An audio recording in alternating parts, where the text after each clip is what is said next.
नमस्कार, मैं राजेंद्र कौशल टुडे हरियाणा पर सभी दर्शकों का स्वागत करता हूं। दोस्तों, आज का करंट टॉपिक हमारा है डिपोर्ट किए गए भारतीय युवा। तो दोस्तों, आपने देखा कि ट्रंप सरकार जब से बनी है तो ट्रंप ताबड़तोड़ एक्शन के मूड में है और जो उन्होंने चुनावी वादों के दौरान जो वादे किए, उन वादों में से एक अप्रवासी लोगों का भी एक उसमें बहुत बड़ा मुद्दा था, जिसके ऊपर जबरदस्त कार्रवाई करनी ट्रंप सरकार ने शुरू कर दी है। और उसी का परिणाम है कि अभी कल का दिन छोड़ के परसों की जो बात है कि 104 युवा भारतीयों को लेकर के जो एक army plane military plane Amritsar की धरती पर लैंड हुआ, तो वो कितना एक भावुकता से भरा हुआ वहां पर नज़ारा देखने को मिला। और लोगों को ये हुआ देखने की एक भीड़ उमड़ पड़ी कि 104 में कौन कौन है, 104 भारतीयों में कौन कौन है। अमेरिका से जिस हिसाब से वो लैंड एरोप्लेन जो प्लेन हुआ, और जब बेड़ियों में यानी हथकड़ियों में जकड़े हुए युवाओं को जब यहाँ अपनी धरती पर देखा, अपनी हिंदुस्तान की जमीन पर देखा, इस धरती माँ पर देखा, तो जो देखने वाले थे वो बड़े ही एक हैरानगी में थे कि ये युवाओं के साथ क्या हो रहा है।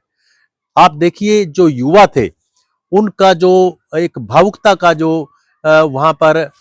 एक माहौल देखने को मिला, वो इतना इतना जबरदस्त एक इमोशनल करने वाला था कि लोग हतप्रस्त हो गए। और कहीं ना कहीं दिल में जो एक दर्द लिए हुए जो दर्शक थे, वो उनको दिल का दर्द संभालना बड़ा मुश्किल हुआ। लेकिन यहाँ पर एक सवालिया निशान खड़ा होता है, और सवालिया निशान क्या है कि किसी देश की संप्रभुता को इस तरीके से अमानवीय तरीके से किसी देश के बच्चों को इस तरीके से बेड़ियों में हथकड़ियों में बांध करके और उस देश में छोड़ा जाए, तो कहीं ना कहीं ये देश की संप्रभुता पर कहीं ना कहीं सवालिया निशान खड़ा होता है। तो यहाँ पर आज जो एक विपक्ष जोरदार मुद्दा उठा रहा है कि क्या ट्रंप और मोदी जी की यही दोस्ती है जिसका परिणाम ये इन युवाओं को के जरिए देखने को मिला। क्या ट्रंप ने अपनी दोस्ती का इस तरीके से एक वादा निभाया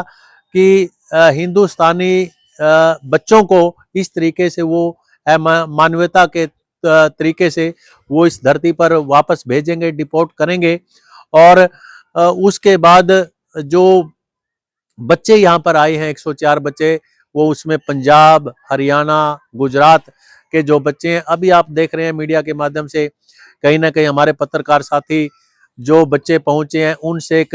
जानकारी ले रहे हैं कि उनके साथ क्या हुआ। लेकिन जब वो अपना दर्द बयान कर रहे हैं तो उनमें उनकी आंखों में जो आंसू है वो कहीं ना कहीं बहुत ही दिल का दर्द बयान करने वाले आंसू हैं। और जब हिंदुस्तान की धरती पर उनके पैर पड़े तो कहीं ना कहीं इस धरती माँ को एक इस मिट्टी को, हमारे हिंदुस्तान की मिट्टी को उन्होंने माथे पर लगाने का एक प्रयास किया कि हे मेरे हिंदुस्तान, हे मेरा देश। कहते हैं कि लख परदेसी होइए बुरा नहीं मन्नीदा, पर कहते हैं कि अपना देश है जहां पर हम स्वतंत्र और आजादी के तरीके से एक खुले आसमान के नीचे हम अपना जीवन व्यतीत कर सकते हैं। पर जिस हिसाब से युवाओं का एक रुझान फॉरेन की तरफ बढ़ रहा है, लगातार पिछले कई सालों से हम देख रहे हैं कि पंजाब तो पहले ही बाहर की तरफ एक अट्रैक्शन थी युवाओं की, लेकिन उसके बाद अदर स्टेट्स के जो लोग हैं, हरियाणा के जो युवा हैं, तो साथियों आपको खुद ही मालूम है कि कौन सा गांव हरियाणा का ऐसा बचा होगा कि जिसमें से जो युवा बच्चे, जो यंग जनरेशन है, वो कोई ऑस्ट्रेलिया, कनाडा, यूएसए, आपके इंग्लैंड, कई यूरोपियन कंट्रीज में जो एक तांता लगा हुआ है युवाओं के माइंड में कि हमने बाहर जाना है, बाहर जाना है। तो जो हाल अभी देखने को यूएसए से हमें मिला है, ट्रंप ने जो किया है, इसको देखकर तो आप खुद ही समझेंगे कि ये जिंदगी कोई जिंदगी नहीं, मेरा देश है, मेरा देश हिंदुस्तान है, और इस धरती माँ का जो शकून है वो शायद बाहर नहीं है। तो दोस्तों, ये बड़ा ही एक भावुक पल जो है आज जिन लोगों से मीडिया के साथ ही हमारे पत्रकार भाई उनके इंटरव्यू कर रहे हैं, उनसे एक जानकारी ले रहे हैं, और उनका दर्द जो जुबान पर आ रहा है वो दर्द बहुत ही एक दिल को झंझोड़ने वाला है, झकझोरने वाला है कि उनकी जो आंखों की कहीं ना कहीं जो आंसू हैं वो बहुत कुछ एक दिल के दर्द को अपने जहन में छुपाए हुए हैं। अब धीरे धीरे क्या होगा, आने उनके भविष्य पर क्या क्वेश्चन मार्क लगेगा, या कोई उनका भविष्य कहीं ना कहीं एक बच पाएगा या भविष्य उज्जवल होगा, ये तो आने वाला वक्त बताएगा। लेकिन जो अभी के हालात हैं वो बहुत ही एक दर्द भरे हालात उन युवाओं के हैं जो अपने बयान कहीं ना कहीं कैमरों पर आकर के एक दर्ज करवा रहे हैं, बोल रहे हैं। अब सरकार के लिए भी कहीं ना कहीं एक क्वेश्चन मार्क लगता है कि सरकार इन युवाओं को, क्या स्टेट सरकार या कोई सेंटर सरकार, केंद्र सरकार इन युवाओं के भविष्य को लेकर के कुछ कोई नया प्लान बनाएगी, या आपने देखा कि कुछ बच्चे तो ऐसे हैं कि जो थोड़ी थोड़ी जमीन थी जिनके पास, वो अपनी जमीन जायदाद को बेच करके 40-40, 45-45, 50-50 लाख रुपए लगा करके एक डोंकी के जरिए उन्होंने अपना एक ये भविष्य बनाने के लिए वहां अमेरिका में गलत तरीके से एंटर करने का प्रयास किया। लेकिन कहते हैं ना कि भाई गैर कानूनी तो गैर कानूनी होता है। अब उन बच्चों के भविष्य के साथ कितना बड़ा खिलवाड़ हुआ है वो जो तस्वीरें सब आपके सामने हैं। पर एक बात के लिए हमारे जहन में ये भी बात जरूर आती है कि उनके साथ जो कुछ हुआ, बेशक वो गैर कानूनी या कानूनन तरीके से सही नहीं हुआ, या फिर कहीं ना कहीं एक उस देश ने, अमेरिका ने या ट्रंप सरकार ने, उनका जो फैसला था वो अपने देश को एक सुरक्षित रखने के लिए ऐसा कदम उठाया। लेकिन कहीं ना कहीं जिन देशों के बच्चे इस तरीके से हथकड़ियों में जकड़े हुए उनको एक उनके मुल्क भेजा जा रहा है, तो वो मुल्क क्या इन जो युवा हैं इनके भविष्य को संवार पाएंगे या आर्थिक तौर पर इनकी कितनी मदद कर पाएंगे, ये तो आने वाला वक्त बताएगा। लेकिन फिलहाल जो स्थिति है, जो कैमरे पर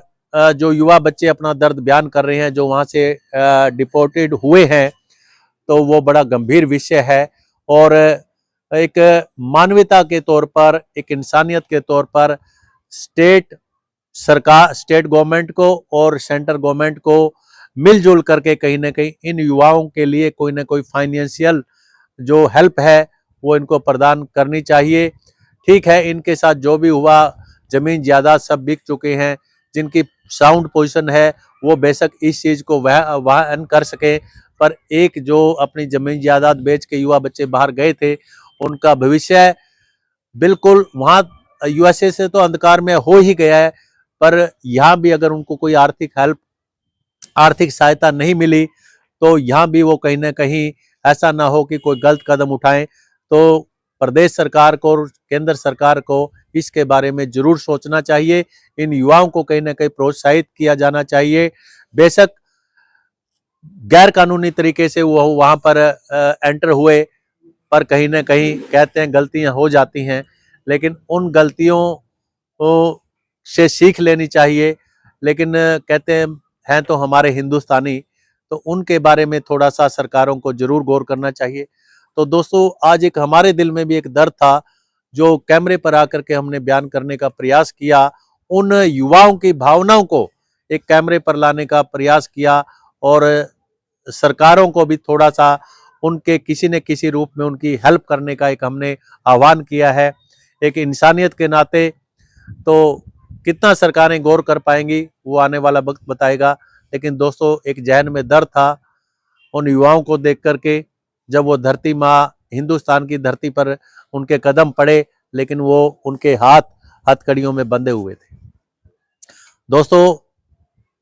कैसा लगा आज आपको ये विश्लेषण उन युवाओं का, तो आप कमेंट करके जरूर बताइएगा। और अगर आपको अच्छा लगे विश्लेषण तो चैनल को भी सब्सक्राइब कीजिए और चैनल को दोस्तों एक लाइक भी दीजिए। धन्यवाद दोस्तों। जय हिंद, जय हरियाणा।